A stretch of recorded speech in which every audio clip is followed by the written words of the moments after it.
Welcome back to the Blitz and Kick podcast, where we cover all football all the time.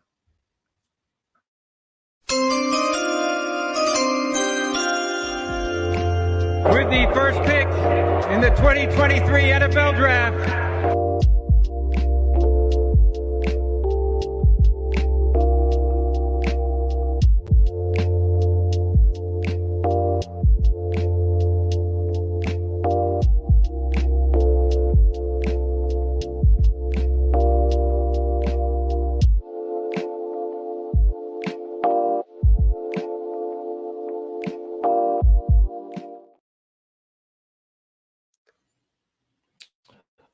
Hi, I'm a horrible host and forgot to pull up my notes beforehand, so I'm desperately trying to find those real quick. Tonight, guys, is our first. Yeah, I know. Tonight is our first episode of Dawn of the Draft. If you don't know what Dawn of the Draft is, it is our everything to prepare you for the NFL Draft show. Tonight, we're actually going to start off, instead of player rankings, we're going to go straight on to QBs. There are a lot of QBs. There's a lot of speculation. I'm not going to say anything else. Let's just go ahead and dive right in.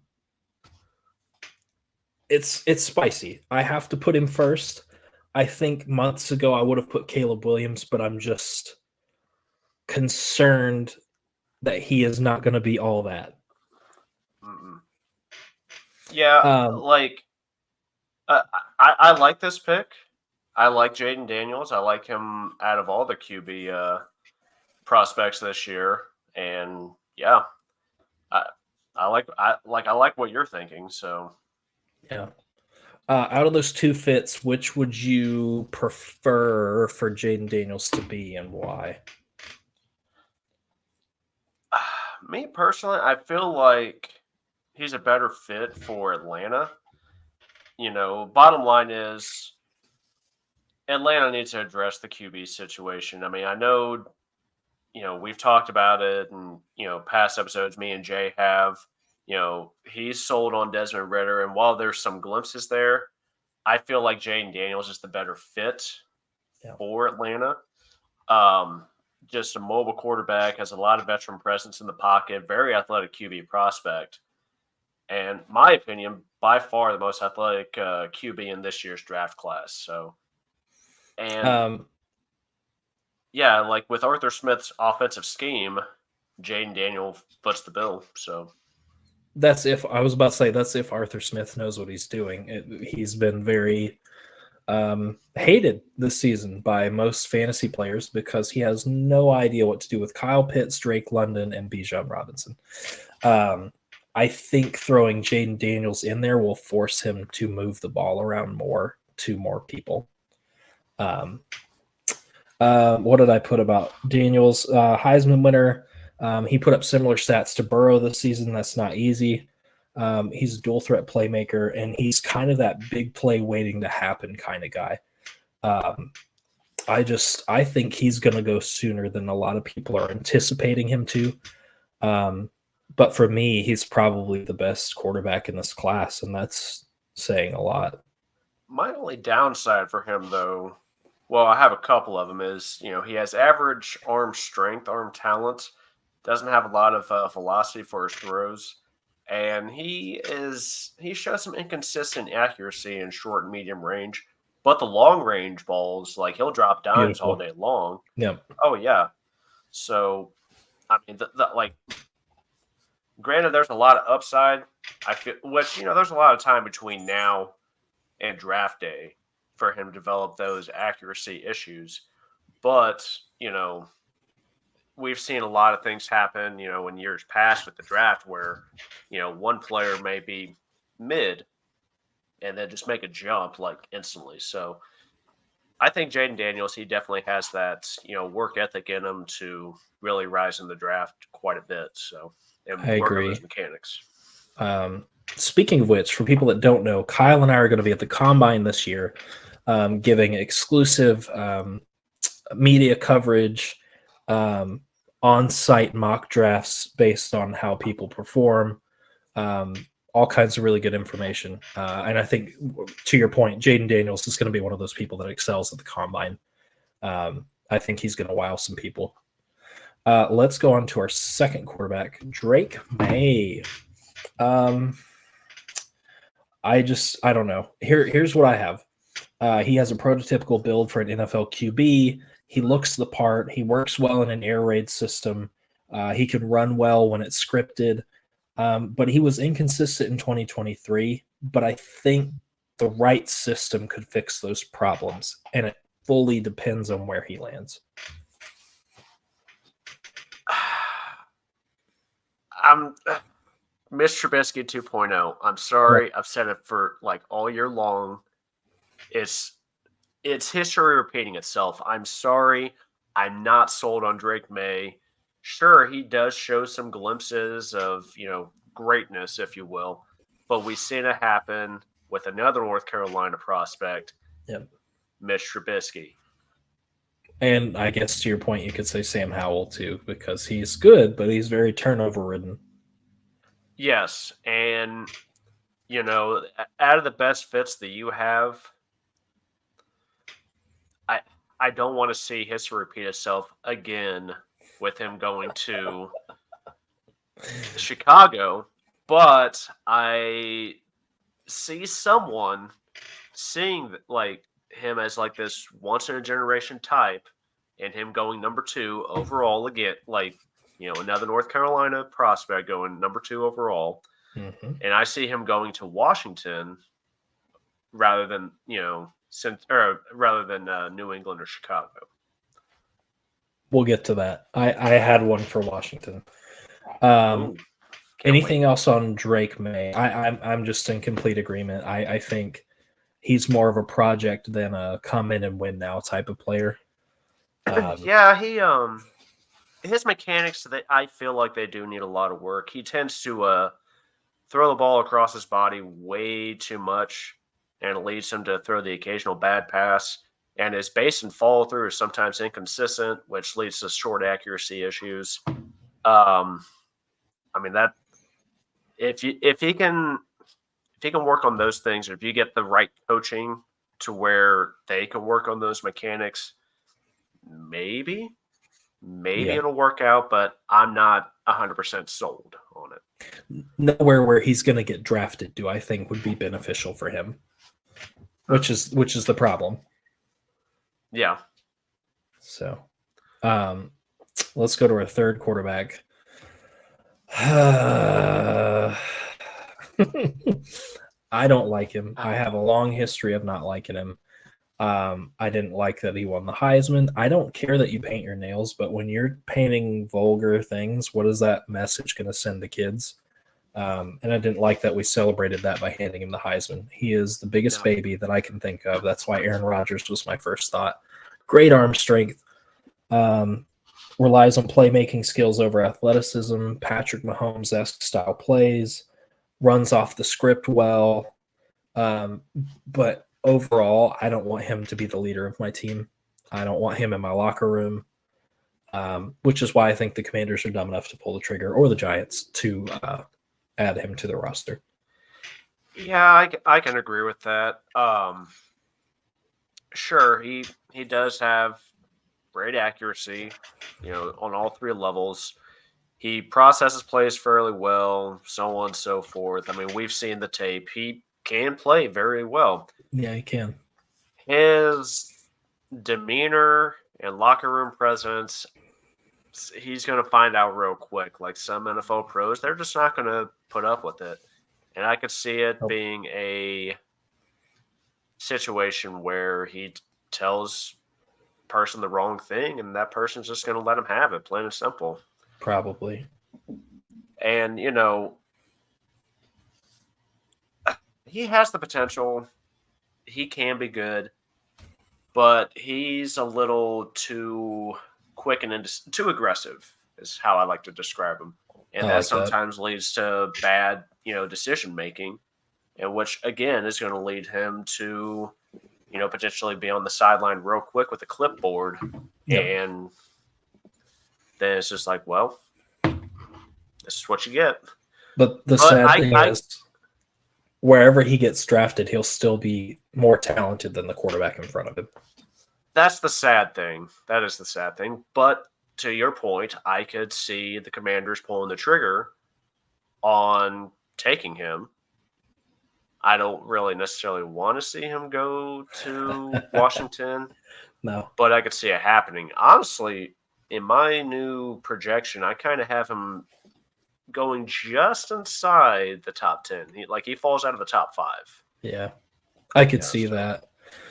There's a lot of, I feel like this draft is not as like straightforward other than Marvin Harrison Jr. That dude is going in the first 3 picks. Like somebody, and it should be the Bears. If the Bears are smart, they will take Marvin Harrison Jr. They will give Fields some more time. And then if you hate him after a year or 2 with DJ Moore and Marvin Harrison Jr., yeah, move on. Trade him. Get what you can for him.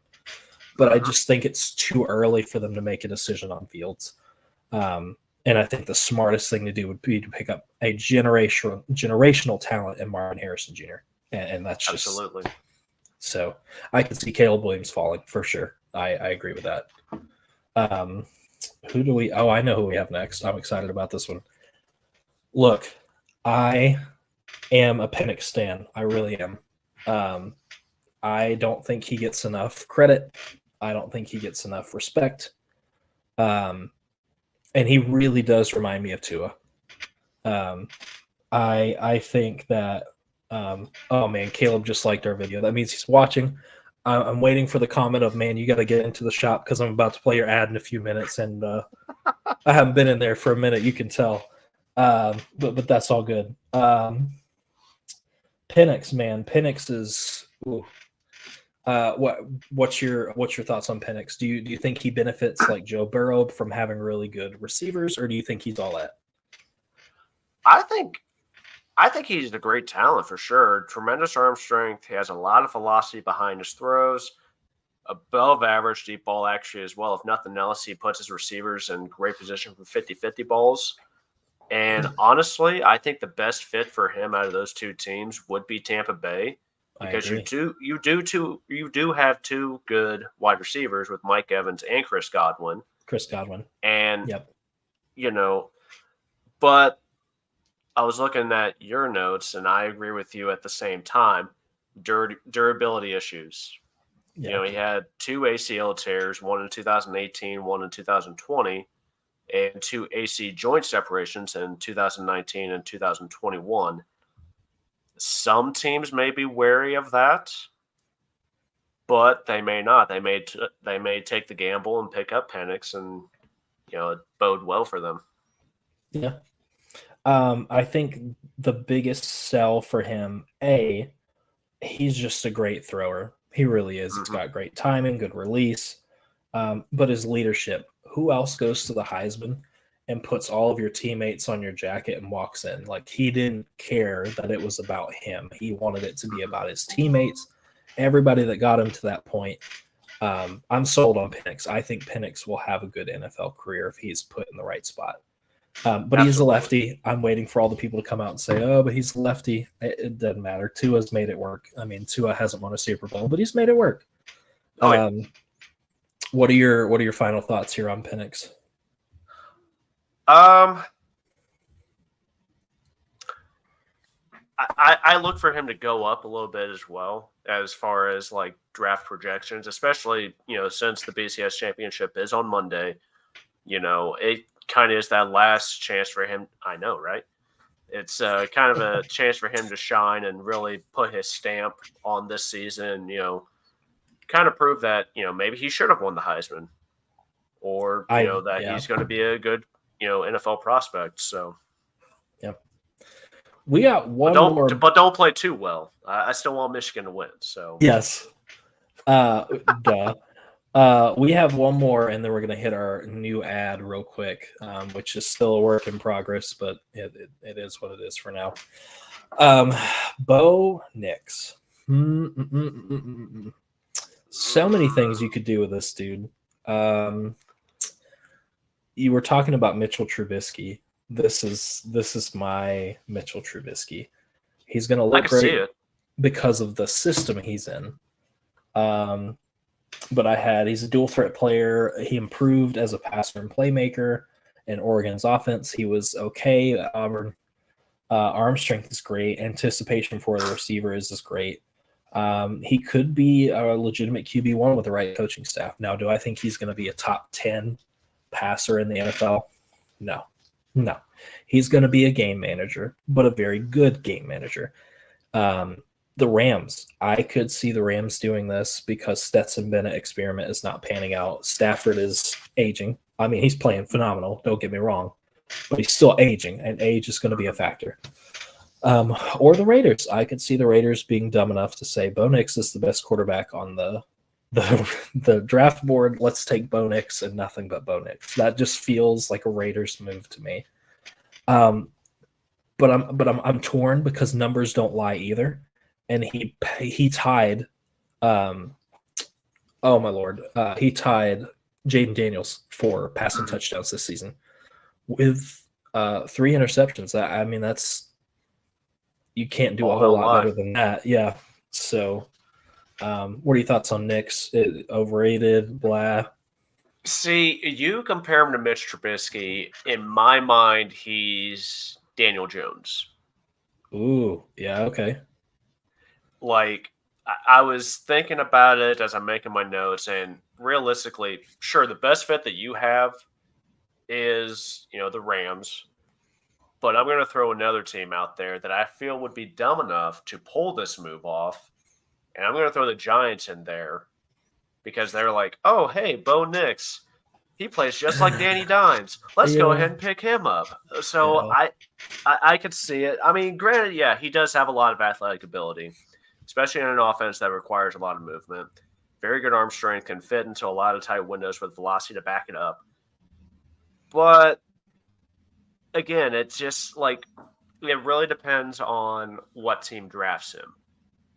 I like him going to the Rams. I think that would be a perfect fit. There is a lot of mobility in that offense, a lot of pre-snap movement. Yep. So ideally, the Rams makes the most sense.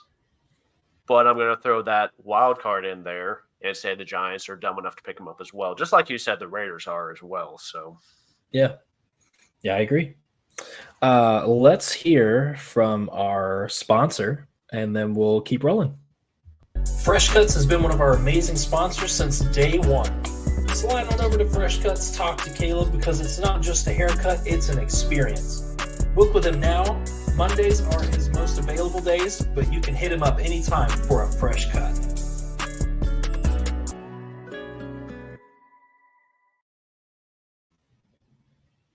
Okay. If you don't know, Fresh Cuts is our sponsor. I know Caleb's looking at me right now like, man, you look rough. Why haven't you been in the chair? I apologize. I will get in the chair very soon, I promise. Okay. We got to talk about it. I know you hate the draft comp, but it's so true. What do I have written for him? He's a good dual threat guy, good overall athlete, more of a game manager than a playmaker. He does have that take the game over potential, but we just haven't seen it. And I fully believe that his playoff performance is going to push him all the way up the draft board. I agree with that. Draft comparison, I could see it. The Jimmy Garoppolo. You and I talked about it before we went on.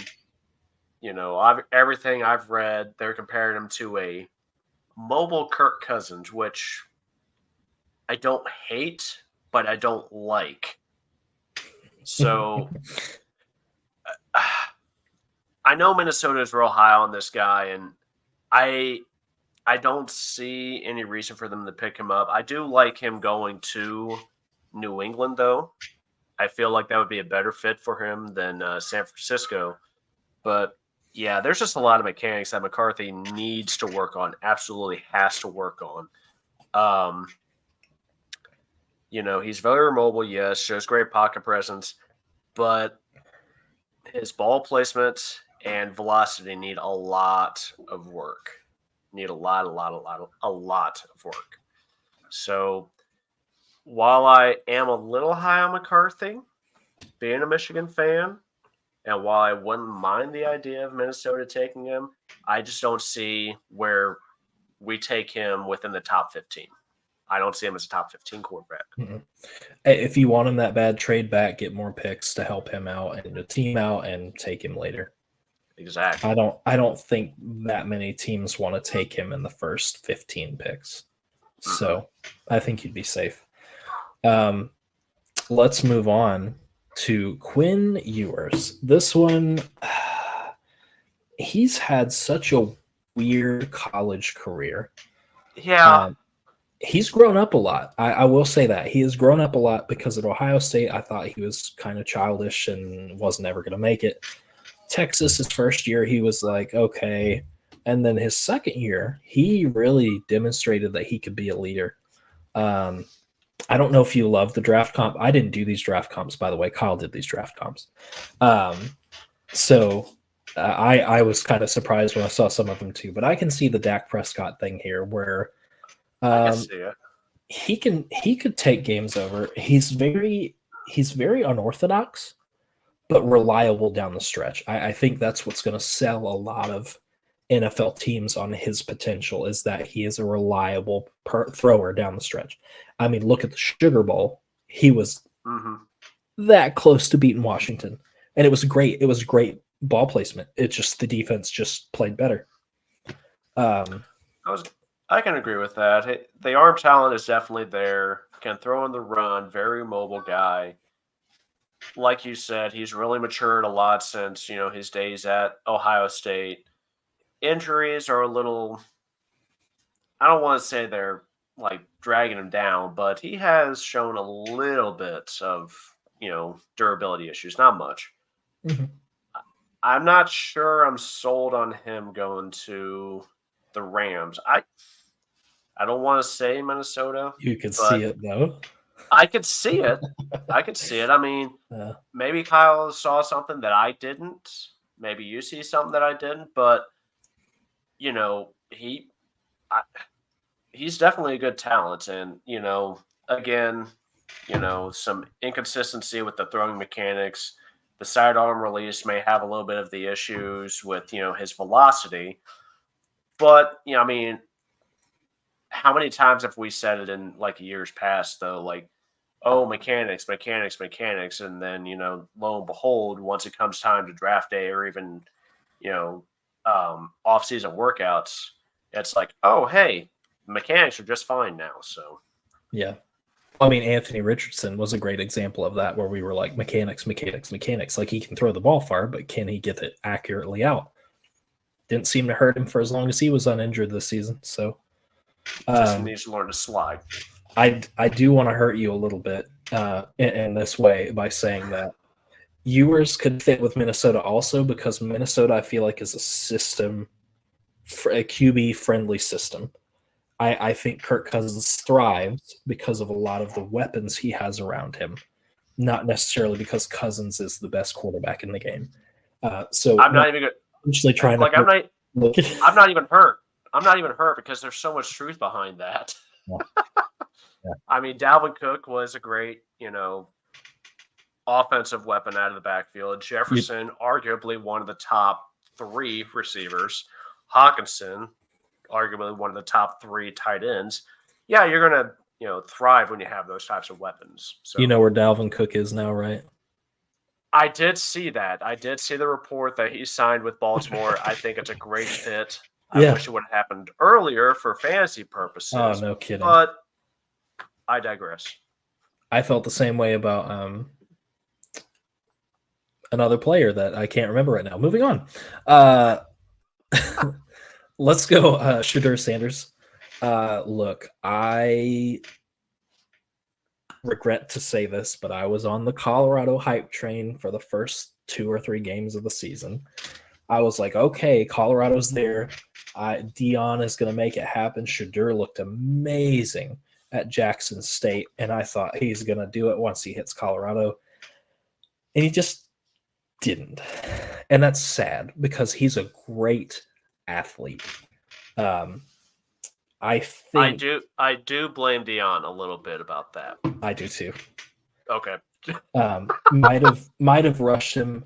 Very accurate passer, struggled, was injured, dual threat, arm strength needs improvement, but I think it's just good enough to be NFL worthy. Kyle and I did discuss this draft comp. I do think he's a better Tyrod Taylor.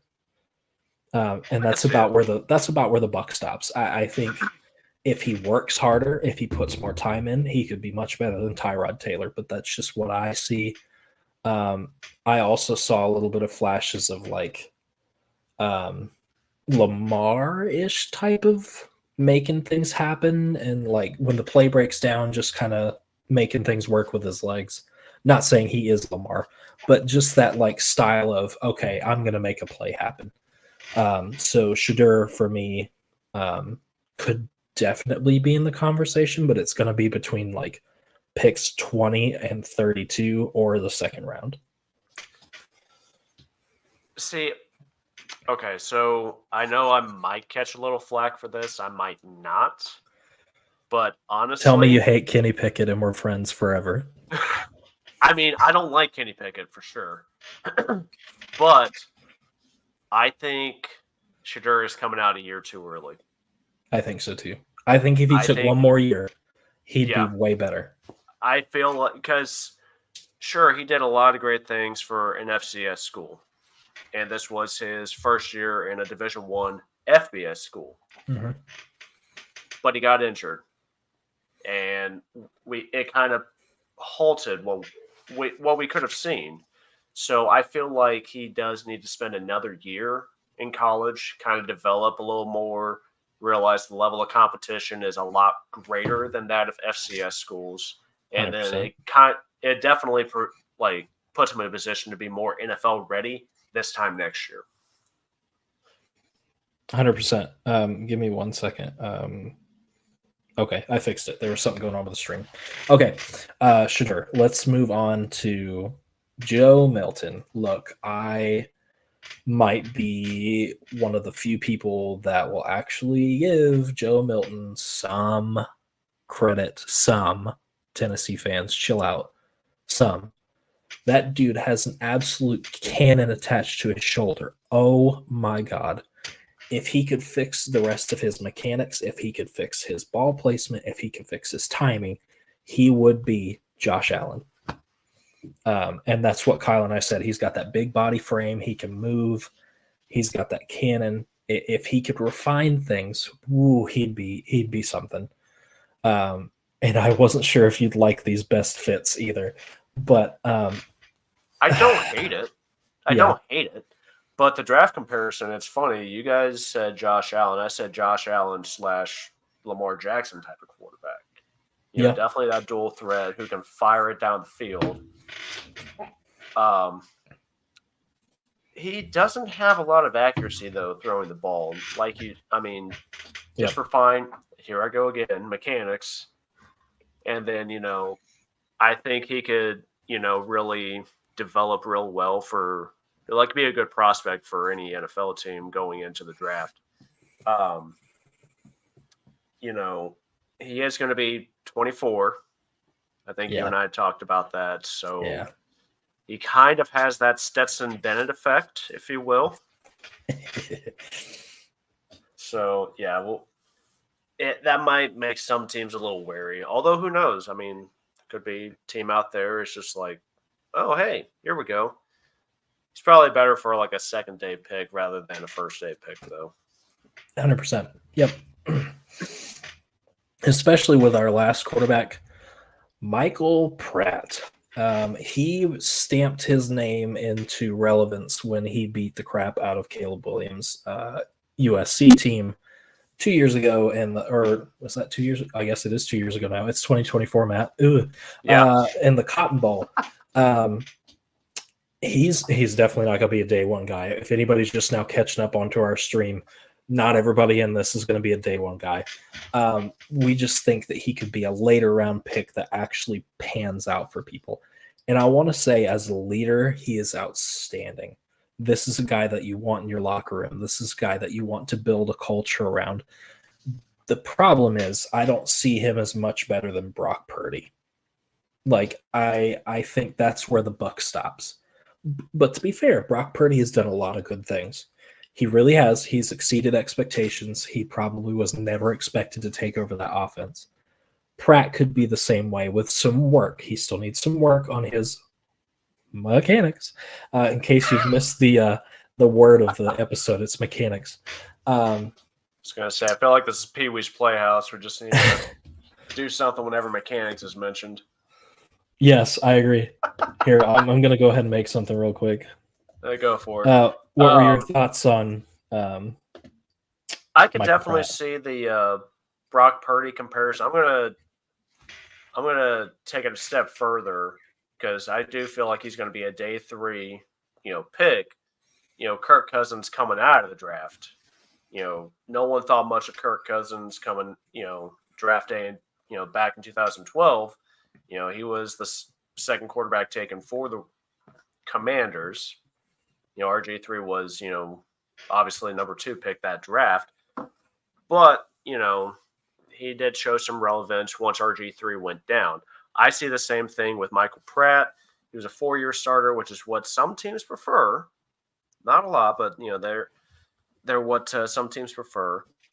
Throwing mechanics that do look sound. There I go again. Mechanics. Wait. There you go. Ah! They're not exactly perfect. So sometimes he can look a little stiff when throwing the ball.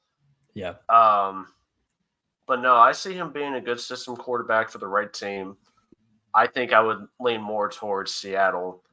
But yeah, I do feel like he would be a good game manager for the right team. I agree.